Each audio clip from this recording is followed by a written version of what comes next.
Salut à tous, c'est Cédric, je suis content de vous retrouver aujourd'hui pour cette nouvelle vidéo. Aujourd'hui, dans cette vidéo, je voulais vous parler de la banque, on va parler du coup du financement. Je vais même faire une série de plusieurs vidéos sur le thème de la banque, il y a pas mal de choses à traiter. Ça m'est venu en fait parce que comme vous le savez, pour ceux qui me suivent, je m'occupe actuellement d'un de mes abonnés, Vincent, qui veut effectuer son premier investissement. Il a trouvé l'appartement, il a signé son compromis, aujourd'hui il est en pleine démarche pour pouvoir trouver son financement. Et c'est pas simple pour lui, c'est quelque chose d'assez anxiogène pour lui, il a beaucoup de questions et je me suis dit que ces questions qui se posaient, forcément vous étiez nombreux à vous les poser et qu'on allait du coup y répondre et les traiter.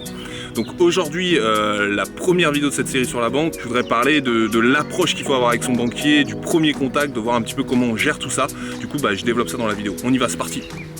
Alors comme je le disais dans l'introduction, le fameux rendez-vous avec le banquier, le premier rendez-vous pour demander son financement, surtout pour le premier investissement, c'est vraiment l'étape où on a le plus d'appréhension, où c'est toujours un petit peu compliqué, on ne sait pas comment aborder les choses. Ça peut s'expliquer assez facilement parce que voilà, le rapport avec la banque au quotidien, c'est souvent voilà, un peu un rapport de force, parce que soit c'est lui qui vous appelle parce que vous êtes à découvert, il y a des soucis sur un de vos comptes, ou ça peut être l'inverse, vous l'appelez parce qu'ils vous ont pris des agios, parce qu'ils vous ont pris des frais sur une carte, et du coup tout de suite c'est, voilà, comme je vous le disais, un rapport de force qui s'installe et ça peut être assez rapidement tendu. Et c'est vrai que quand on arrive pour demander un financement sur un bien immobilier, sur un investissement immobilier, on ne sait pas où mettre le curseur entre arriver le torse bombé et sûr de soi et la main tendue, et ça c'est vrai que ça peut être problématique.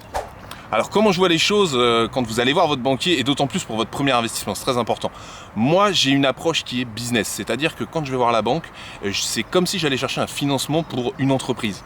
Sauf que cette entreprise, c'est de l'investissement locatif. Donc à partir de là, qu'est-ce que vous allez faire si demain vous alliez présenter, chercher un financement pour une entreprise, vous allez arriver avec un dossier qui est complet, avec tous les chiffres, quelque chose de sérieux, avec une projection sur X temps, donc quelque chose vraiment de carré. Et bien là c'est la même chose avec l'investissement, vous arrivez avec tous les chiffres, le prix du bien évidemment, combien il va se louer, qu'est-ce que vous allez faire comme type de location. Donc il faut vraiment que toutes les réponses soient dans votre dossier, que vous montrez à la banque que vous maîtrisez complètement votre projet, que vous avez une approche professionnelle là-dessus. C'est très important parce que à partir de là, le banquier va se positionner plutôt comme un partenaire. Encore une fois, il n'est pas là pour vous faire une fleur, vous n'êtes pas là pour lui en faire non plus, mais vous êtes là pour être partenaire dans une opération qui sera rentable. Moi, je vais même assez loin quand je présente le projet à mon banquier. J'arrive très régulièrement avec les photos, je lui montre un peu tout l'appartement, ce que je veux un peu faire. Évidemment, s'il y a des travaux, j'arrive avec les devis et je lui explique un petit peu comment je veux meubler les choses, comment je vois les choses dans l'appartement. Et profitez-en parce que, encore une fois, l'immobilier, c'est du palpable, donc forcément, votre banquier, si vous lui présentez quelque chose de concret, il va se projeter dans votre projet, donc ça c'est vraiment très très important. Parallèlement à ça, évidemment, d'arriver avec un dossier bancaire complet avec tous les éléments. Je vous en avais déjà parlé dans une autre vidéo, je vous remets le bandeau ici, allez la voir, c'est très important pour que le banquier soit vraiment rassuré et vous suive dans votre projet.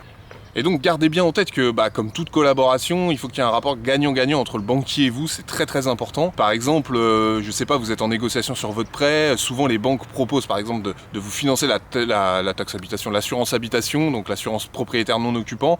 Par moment elle peut être un petit peu plus chère que ce que va vous proposer votre assureur, mais le fait de la prendre, ça va vous permettre peut-être de mieux négocier de l'autre côté. Donc le banquier sera gagnant parce que peut-être qu'il a des objectifs de vente d'assurance habitation, et puis vous, ça vous permettra peut-être d'avoir un meilleur taux, moins de frais de dossier.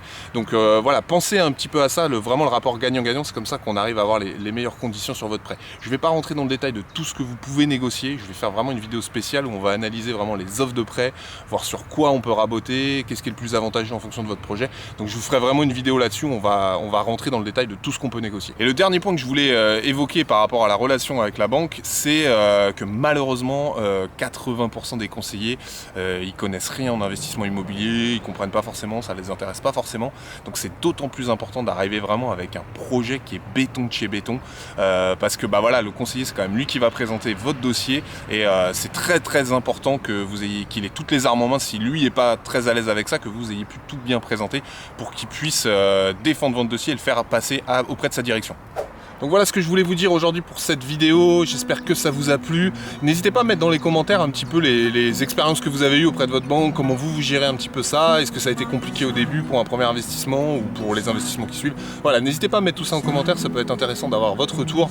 Je compte également sur vous, des pouces pour cette vidéo si vous avez aimé, encore une fois, pour donner de la visibilité à la chaîne, qu'on soit de plus en plus nombreux. Et puis pensez bien à vous abonner. Allez, à bientôt, ciao.